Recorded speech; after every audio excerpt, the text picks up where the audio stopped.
Let's go, my nigga. No. Oh, no. Right? We weren't sure which way to start this. So, I don't know how to do this, but this guy I have with me today. So this is Otis Gore, and the Gore. And when I say Otis Gore, when he walked in the building, he had nothing but love. And I don't know anyone in this industry who has anything bad to say about you, Otis. For as long as I've known you, you are that guy that does everything just does everything right here in the Bronx. And unfortunately, that is not so common. Yeah, so welcome. Thank you. Author, realtor, father, husband, speaker, everything, man. Tell me more about you, Otis. Well, I'll tell you this. For me, right, I'm appreciative of everything because you can't really control how somebody actually thinks about you. Absolutely. The only thing that you can control is what you do and what you put out into the universe. And hopefully you're putting out the good vibes and people are going to respond to that. Right? And so, I appreciate it when you say that everybody that knows me and still don't have a bad thing to say. That's great. Yeah. And I hope to continue that. Because, I've been doing real estate in the Bronx since... How long now? 2009. Oh, my God. Before you were born. Shut up, man. It's been that long? Before you were born. So 16, 17 years? Yeah. Always at the same place you're at now? Always at the same place. I'm sorry to hear that. I got to. I'm just joking. No offense. No, I'm just joking. It's all in jest. Yeah. But I seriously have a ton of respect for Otis. Thank you. I appreciate it. And as I do for you, too. I have no one's ever said a bad thing about you either. Except for me. Are you sure? You're talking to the right people. No. Really. Listen, I do know that in your beginning of your career, you actually did work for Exit. I did. And then you switched over to Color. So, but you worked for Exit when it was kind of early, and that's right. A lot of people didn't understand. I think it was a Westchester office. That's right. I was at the Exit Realty Group in Scarsdale. Yeah. I think there's a different Exit Realty Group today. Yeah. This Exit Realty Group is in the Bronx. It's in the Bronx. On Allerton Avenue. There's also another Exit Realty Group in another state, but I've seen that, and I was like, this is not. Long as it's not in the same state, you can use the name. But the thing that's crazy is I'm a Pisces, So Pisces, we don't really like to move from what's working. We just try to make what's working work better. So now I understand you. Yeah, and so we always got to try to expand on that, right? And then as soon as you squeeze all you can out of that lemon, but you do got to recognize the signals, right? So I always tell people all the time, don't listen to the noise, but recognize the signals. Damn right. Because if God gives you a sign, pay attention to that sign. There's a lot of noise that's going around. It's the same thing that goes for my book. Like I've been thinking about writing a book for years. When I read the book, it sounded like I was talking to Otis. And not often you read someone's book, you're like, this doesn't sound like that person. It sounds like you. Yeah. and that's the key. So I'm glad you said that because I know a lot of people that want to write a book, but you know how they're writing it? Yeah. Well, what are you going to say? Yeah. Look, I'm one of those people. I want to write a book. No, but I don't think I've started one page yet. No. It's not even that. Right. Now, they're using AI. Oh. Yeah. They think that AI is great for a lot of things. That's right. But for editing. Yeah, I don't think that it's great to bring out your authentic self. You could read something like you know me. Right, and I know you. That's right. If you write a book and I read something, I'd be like, this don't sound like Michael. That didn't happen in 1997 when he went to high school. I know what high school he went to. Yeah. So I understand that there's an embellishment that goes on with anything that you're trying to put out a product, right? However, I do believe that you have to still buckle down and always go back to the basics when you're trying to bring something to fruition. Absolutely. Don't use AI to write the whole book because it's not you. That's right. How long did it take you to write this book? I was going bits and pieces for a few years. Like maybe 2 You years. write a little bit, put it down, write a little bit, put it down. My first time author for me is, you get this inspiration. So I'll write something, I'll be like, oh, okay, I got a couple of pages. And then I won't have an inspiration for like a month, and then I'll listen to people and be like, oh, that's a good inspiration. That's it. But then I had to think about how I wanted to format it, how I wanted to sound, what kind of book did I want to write, because the beginning, it wasn't called The Audacity, that was called something else. What was it called in the beginning? I think you told me about how you changed the name. You're like, I can't name my book that. Yeah, it was going to be called It Begins With You, which is not the same thing. No. Right, so... It doesn't sound like you. I know.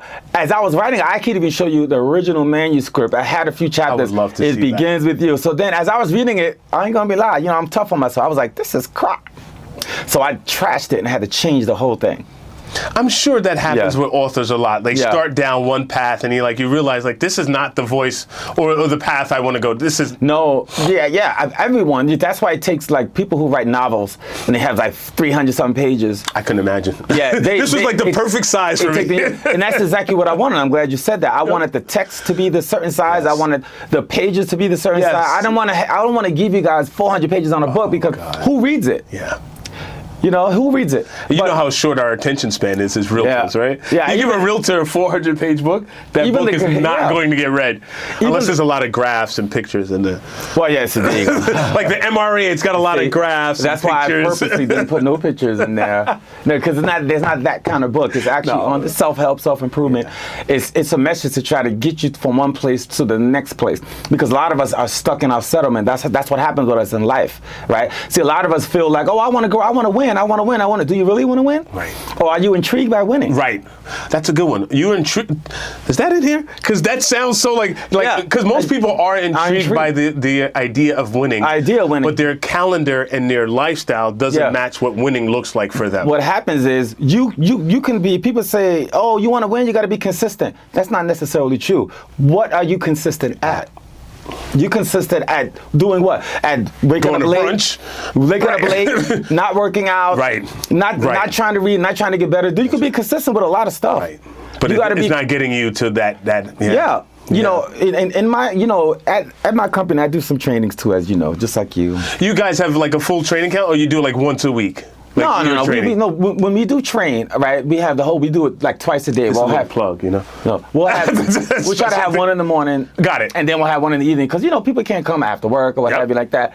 So, when someone asks me about the book Audacity of Doubt, why did I name it that, right? So I said, listen, I'm in real estate, of course, and I deal with a lot of salespeople, a lot of clients, what have you, right? So think about this. The doubt to me, right? Doubt is like the greatest salesman in the world. Because doubt wakes up every day and gets into your mind and try to tell you that you ain't good enough. Talk you out of everything you just came out with the night before. You're like, I'm going to do this. Everything that when you wake up in the morning, I tell people, are you going to let life talk to you first, or are you going to let the higher calling talk to you first? Tell me about your regimen, because it sounds like you're very. When I talk to you, I always feel like I'm talking to a pastor, not in a bad way, but in a way that God is part of your centering, part of who you are. I would say more. I'm not more of a certain religious belief. I'm more of a spiritual situation. Right. That's what So for me, right, like, you have your Pentecostal and your Baptist and Catholic. I don't want to categorize it too, because I always feel like that's like a confinement, like it keeps you there, because every one of those religions are great, but those religions have their own set of beliefs that they try to portray upon the world. So I just try to be a spiritual person, meaning that my spirit, but as long as I'm spiritual and I'm setting out the right vibes into the universe, it's going to give me the proper direction. But here's the key. Mm-hmm. You can have the best direction. The universe can give you the signals. The universe can give you the instructions, right? But at the same time, what you got to recognize, besides it giving you the instructions, it has to give you the capacity to follow through with the instructions, right? So a lot of us don't realize that we have the capacity. That's why we're getting the instruction. That's an interesting thing you just said, though. Yeah. Because, to your point, a lot of people get instructions of all types. But do they have the capacity to execute on those instructions? If you are getting the instruction in your mind, like, for example, with my book, if it's for you, it's going to pop into your mind every now and then. It may not be happening sooner, later, little, and maybe in the future, but whatever is for you, it just keeps popping in. And as long as I was going on, it kept popping in. You got to write today. You got to do that. You got to do that. Like, I might not do nothing that day, but it's there. It's like a reminder. So the universe is telling me, it's for you, Otis. Keep going. Keep going. You got the capacity. I knew that I could write a book. Right. You have the capacity to write a book. I have to do it. I just got to I got to have the wherewithal, and I got to put in the will to do it. That's right. That's right. Where does that come from for you? Do you draw strength from your family or your significant other? Like, where does a lot of that? Because you seem very grounded in just what I've known for you. You never were the flashy guy. You're never like, you drive a Ford Explorer for very. Telling all my business. Excuse me. You're supposed to say Bugatti. No, but you're that guy that's like never, and in real estate, it's, we're around so many people, it's like, yo, man, I'm number one. And you could have been that guy from 10 years ago, and you were never that. No, so where but do you draw that ground from? You know what it is? When I was young, right? I have 2 brothers and 1 sister. When we were young, right, there was a youth center around where we lived on Fordham Road, Decatur Avenue, and there was a guy. There was two mentors there, Eddie Hernandez and Jerome. You still remember their names? Jerome Christie. Yeah. Right. Wow. They saw something. See. People see you differently than you see yourself. Of course. All right. They see something in you. They're gonna try to help you, but you gotta implement what they're trying to help you. But you gotta catch it and then go for it. Right. So they always saw something in me because I'll tell the people when I was younger I had a little singing group. You had a singing group? Yeah. Can you imagine? Right. Yeah. I had. I was in. Come music. on, bring out a note for me. I was in music. Oh, come on. Me and my brothers, we had a group, R&B group. We thought we was New Edition. Group. Oh my God. Yeah. So we used to practice at the youth center. Yeah. Right? And Eddie Hernandez realized that I had leadership ability. Because I was always trying to get the guys to practice and let's go, guys. And we only got this amount of time. So he noticed that in me. You keeping people on task. Keeping people on task. Exactly. Even though you were the younger brother, you were keeping your older brothers on task. So but that's just always been something that I did. So I've always been that dude that people confided in. I was been that dude. I guess I gave off an energy where people was like, what would Otis think? I don't know. I didn't ask to be that guy. It's just something that came to me naturally, because I'm the type that, if I set my mind out to get it done, I want to get it done. Mm-hmm. If I started, I want to finish it. You're gonna get it done. That's the reason why I needed to finish the book, because I said, listen, I'm already halfway there. I need to finish this. Right. I already wrote 100 pages so far. I got right. So I know that you were given a training earlier about lead generation and everything. That's right. So I always know that when I teach, and I'm pretty sure when you teach, if you got the leads, if you don't feel like making 100 calls, make them anyway. That's right. Just make the calls. Just make the calls. Just do it. Just do the activity. It. You never know. You're going to hear more no's than yeses anyway. That's right. It is what it is. Someone's going to like your voice. Yeah. The most randomest things that helped me get listings sometimes, it was like, that's a nice tie. Yeah. And you're like, exactly. I'm gonna wear this tie every day. Look, I learned that when I deal with clients all the years, one thing that a lot of clients, not all of them, most clients don't like this whole shebang. You show up in the Mercedes. You got a lot of them don't like. A lot of them want you to be you. Yeah. They want you to come in with a little bit of humility. Yeah. All right. But if you come in like demanding, like, well, I've sold blah blah blah blah, and this, I notice that doesn't work. Right. Especially here in the Bronx. Yeah, people, it doesn't. They just look at you like, okay, all right. Yeah, and I also learned, and I had to learn this the hard way. I had to learn to talk less. Less is more. You hear that? Less is more. Yeah. I had to learn in a listening appointment. I had to learn to listen more than I speak. I was just saying in the class at the open house, shut the Yeah. You shake their hand. You check them in. Go walk around. Yeah. Yell if you get lost upstairs. Yeah. That's so funny, but don't. I ain't never seen Michael Brown so animated. Michael Brown, you know what I'm saying? He's about to put on the wife beater. No, I'm gonna joke it up. No, man, like what the hell? Like, shut up! No, but and in real estate, as an agent, we gotta wear a lot of hats. Yeah. And it's the whole key is about the conversion, right? People say, I got to convert these leads, Okay, now that you're in front of that person, now it's not, the conversion becomes convincing, all right? So you got to convince that person who you never met, or you might have talked on the phone, that you are the best person for the job for that particular job to handle their most valuable asset, which is their house. The other thing I read too. So I've been reading this book. You remember? AJ Brown? Yes. Philadelphia Eagles. The book that he was reading on the sidelines. Excellence, right? So I'm reading this book, and it talks about something. I try to get him to read mine on the sideline. Come on, AJ, read this. So no, it talked about being in the moment. Yes. It's funny you say that, and it was like, when you're at the appointment, just be in the moment. Be in the moment. But that's a life lesson. Yeah. Think about this. I asked a question the other day to a superior of mine, not superior, but he's a guy that I talked to. I said, let me ask you a question. What's more important, the time you spend or the moments you make? Yeah. Right? And he had to think about that. I said, no, I understand what I'm saying. You could spend your time on a lot of things, on a person and a place or whatever, but you might be spending it wrong. Mm-hmm. Right? Time is something that we all want, but but I can't make any more of it. Right? It's something. I can't. We all want time. We all want more time. Right. But we waste more time than anything that we want. In the book, right, there is an actual quote from Harvey Mackey. You read the book because my first chapter is about time. So it says, time is free but priceless. You can own it, but you can't keep it. You can use it, but you can't spend it. However, once you lose it, you can never get it back. That's it. That's it. So you got to be mindful of your time. So in fact, who you spend time with. You spend time That's with. why this was important. Yeah. Because if I'm going to sit with someone, it's got to be someone that I Yeah, enjoy. with the lead generation you did today, I'm pretty sure you got to tell people, listen, when you generate leads, you got to spend the time on leads. On the ones that are going to convert, The ones too. that's going to convert. You know, you got to do the leads. not the $80,000 co-op, right? But you know, right? Look, if that's going to convert, then you do that, right? But Yeah. You know, depending on where you are in your career. Yeah, I always tell, like even later today, right? Later today, I do have a listening appointment. You got a listening appointment today. She flew into town just to meet you. Yeah, just to meet me. Now, here's the deal, though. Even then, it seems like a sure thing. I can't assume that it is. That's right. I can't assume that. So you got to get in there and don't talk a lot. right. Less is more, right? Look, to your point, though. That's true. I got to get in there and still, even though and deliver. It's basically 80% yes, but I feel like I still got to convince her. You got to deliver. Because I don't know who she spoke to coming to New York. I don't know. She probably watched. She would say, oh, by the way, I spoke to her. I'll be like, you mean you with Michael Brown? right when you're done, Michael Brown's going to come by after that. Yeah, and I'll be like, oh, by the way, just leave your paperwork here. He just texted me. He said he can't make it. I do that to my team member on my team. You know Stephanie Wilson? Yeah. I do that to her. I'll be like, she's a rock star, by the way. Yeah, she's a rock star. I said, Stephanie, you ain't meeting with blah, blah, blah. Oh, okay, cool. When I first started, they would tell you, don't tell anyone where you're going. Yeah, exactly. It was like a very dog-eat-dog world. It doesn't have to be that way at all. And I'm sure you don't have that in your office. No, it's not that. No. But you do need to keep something for you.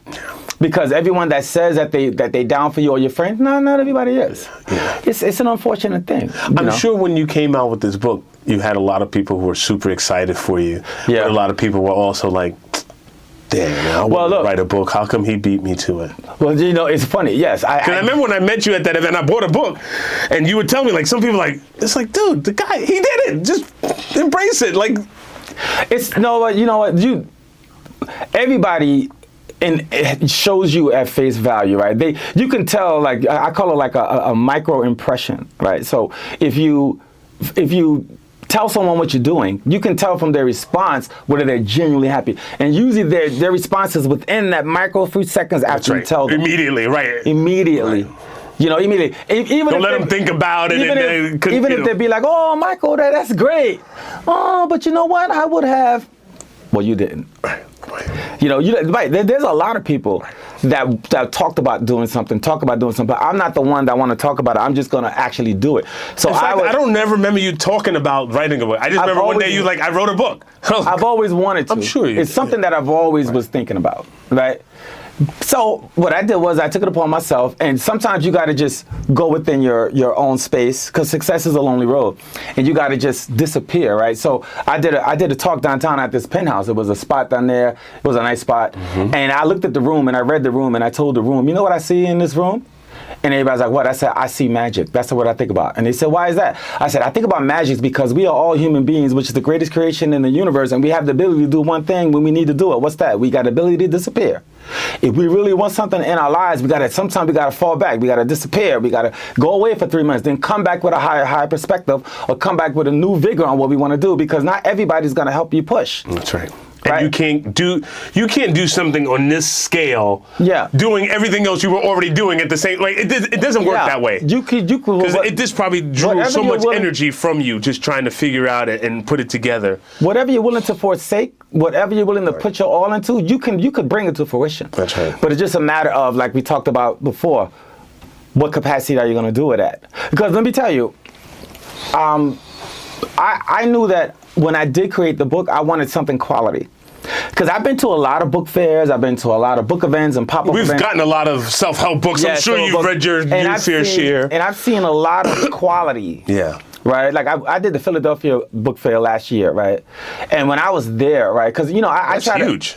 Yeah, I did Philadelphia, I was at Baltimore, I did Massachusetts. Wow. So, but the thing for me is, I always read the room and check out other people, because you get like a 6-foot table and you get the tablecloth and you fix it up, and I have like the signs and I look like a star. Like the whole pull-out thing. As soon as I walk in, I'm like, yeah, that's me. No, but you also have this confidence too. It's not that. No, not in a cocky negative way. Like Like the way you just said it too was like, yeah, that's right. Like you I think you have to have that. You gotta have confidence, but there's gotta be, you can't be too confident. Yeah. You gotta have a little bit of empathy, a little bit of humility, but you gotta show them that, yeah, I know what I'm doing at the same time. Yeah. You know, because like you said, nice guys finish last. It's true. People by nature take advantage of people's, kindness, That's everything. Right. Yep. And it's unfortunate. Yeah. Because everybody has an ulterior motive. Everyone has a motive, good or bad, right? Good or bad. Right. They got something that they want from you because to be around you. So you could be training, right? Mm-hmm. You could take an agent under your wing. Right, a couple of agents under your wing, show them the ropes, do what you got to do, blah blah blah blah, and then at the same time, you don't know what even their motives are. Their motives is to get better. Their motives is to thank Michael Brown for helping me, blah blah blah blah. But then when that competition comes in and you are for a listing and they're gonna cut your throat. Yeah. Not cut your throat, but they're gonna try to get it. Right. Or if they're the right person, be like, Mike, can you come with me on this? Exactly. Because you've been right. Exactly. Right. And there are two schools of that because I was going there. Yeah. The right thing to do was say, hey, could you come and help me with this and blah blah blah. Right. You know, so I'm glad that I was able to write this. I'm going to start working on my second one. Who helped you the most in writing this? Was there anyone that? To be honest, I was trying to tell you to say you're white. You know? I'm totally kidding. No. To be honest, I really did this.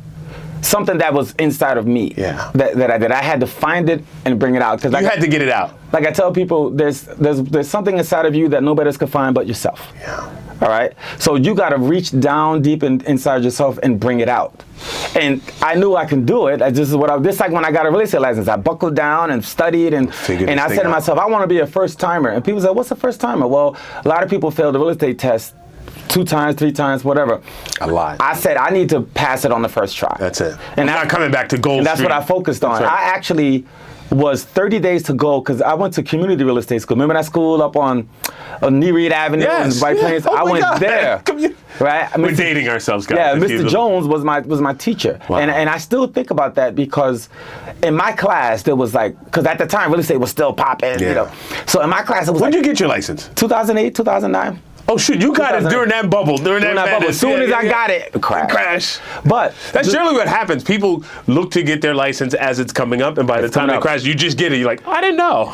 No, but let me tell you, probably the best time to get it. The thing that was funny to me was that it was packed in that class. Yeah. And the teacher, Mr. Jones, told us, at the end of this course, there's not going to be a lot of you left. I was like, okay. And he was right. By the time we came to take the class test, it was 6 of us left. And I wonder how many people from that group are still in the business. None of them. I believe it. I have not came across anybody that I believe you. That I went to school with and trained with, and none of them. And I always think about that. I say, am I like the last man standing from that class? You are. One thing that's crazy too is that I actually took the test a month before because I asked the teacher, can I go down and take the state test just to get a feel for it? Right. He said, yeah, you can. He said, don't worry about if you don't pass because you got to still finish this class anyway. And you still got 100 I happened to pass it. And I didn't know what to do because back then they didn't send you an email. They sent you this little pink slip. Didn't it have like the bubble sheet or something? It was a slip that they sent you to say pass or fail. Yeah. So when I looked at it, I was like, it looks like I passed. So I took it to the teacher and I said, Mr. Jones, I just took the test last week. Look, it says I passed. He goes, oh, I said, so I got to come to class. He goes, you still need these hours. That's right. So I would come into class and sit down. 45 hours, right? I would come into the class with a newspaper and be like, I could see you doing that. And I can see Otis coming out like, oh, you poor peasants, you still have to take it. Everybody was like, oh, Otis, you're not going to train today? You got to. I was like, oh, I decided to take the day off. I already passed, sir. Yeah, I passed. And I still had to take the class test, too. Right, that's right. Let me ask you this. You passed your real estate license. We're now 17 years in the business. What's next for Otis? You're writing the next book. Yeah. What does the top of the mountain look like for Otis? Well, it's that's to me, when someone asks me what's next or what's going on, that's an open question for me because I did a podcast late last year and the lady asked me, what do I wish for? Right? And so I had to think about that because on that particular interview, she was hitting me with questions. I was popping them back. No problem. Then she said, Otis, my last question to you is, what do you wish for? And so when you ask me what's next, I can only tell you this, just like I told her. I only wish for one thing, and that one thing is more tomorrows. Yeah. Because the more tomorrows that I get, the better opportunities that I do get to be better than the day before. That's right. So now, if I don't have enough tomorrows, whatever I'm shooting for is not going to matter. Right. So as I get up every day and try to be the best person or better than the day before, I need more tomorrows to do that. And you're very purposeful. I mean, I know you go to the gym. You ran a marathon, right? Or, yeah, I did 2:13. I'm trying to get back into that. Just that, I've been having like a little knee issue. Oh, that's what's been stopping you? Yeah, I actually have like a trifecta. So I got this hip, this knee, and that ankle. Oh, wow. But I'm cool though. No, but I mean, I know you, and I think when you think about your health, it's a whole approach. It's the working out. It's the mind. It's all this stuff. And I see you being very purposeful about that. The mindset, I tell people all the time, what is the true purpose of life, right? And to me, the true purpose of life is one thing: to have a life of purpose. There you go. Period. Yeah. Right? What is your purpose? What does purpose look like for Otis? Like, you're a dad. Your kids are teenage. No. My daughter's 30. Oh, shoot. And the youngest one just turned 24. Oh, my God. Yeah. So now that conversation is a whole different conversation though with my kids. My daughter's a great young ladies. I'm very proud of them, right? And it's just that, when I talk to them, when they call me, I'd be like, So I'll look at the phone, I'll be like, okay, so I gotta answer the phone because it's my daughter. No matter what. Right. I said, how expensive will this car? Well, they're out of car. Oh, so now it's even more expensive. Dad, I need a car now. Actually, one lives in Philadelphia. She actually became an agent in Philly. She's an exit agent in Philly. Exit realty. Oh man, we gotta talk to her. Is that the youngest one or the oldest one? That's the oldest one. Right? So she saw something in what you were doing, and she said, "I want to be like my dad." Well, what I noticed in my oldest daughter is that she has a lot of charisma and a lot of personality because she also. I wonder how she got that. She does tech like in Philadelphia, right? But she also does a side business, but she does like Shopify and all that, trying to communicate multiple streams of income. Well, she makes her own clothes? No. She actually sells products. Shopify, like products for health products and all that. But then, as I noticed how she speaks to people and how they like her, I was like, you be good in real estate because you have that personality that's gonna make people want. Anytime when I train an agent or I train someone on sales, I say your number one skill set that you need to develop is how you make people feel while they are in your presence. That's right. That is the number one skill set because people gotta like you and they gotta believe that you can actually do the job. I can see in order for them to actually do a mini you. So if you out there in Philly, if I'm sprinkling all that Otis stuff around, the whole city of Philly. If I'm doing a listing appointment, and then you coming behind me, I'm gonna tell you, don't bother going. Don't bother going, Mr. Michael Brown. Don't bother going. No, man. They can be like, wait, Michael Brown's coming? Oh, they get all. No, I'm just kidding. I'll be like, he told me he wasn't coming. Look, here's his text. What's the 24-year-old doing? So she's in school. She's still in school? No, she graduated school, but she's working in a medical office. She's a Pisces like me. Does she want to do real estate? No. But, well, I don't know. Smart. She's I don't know. That's crazy. Like right now, I don't know exactly what she wants to do because she's a Pisces like me. So she likes her private time. She likes to be alone a lot, like me. I like being alone. But I'm for such a social being.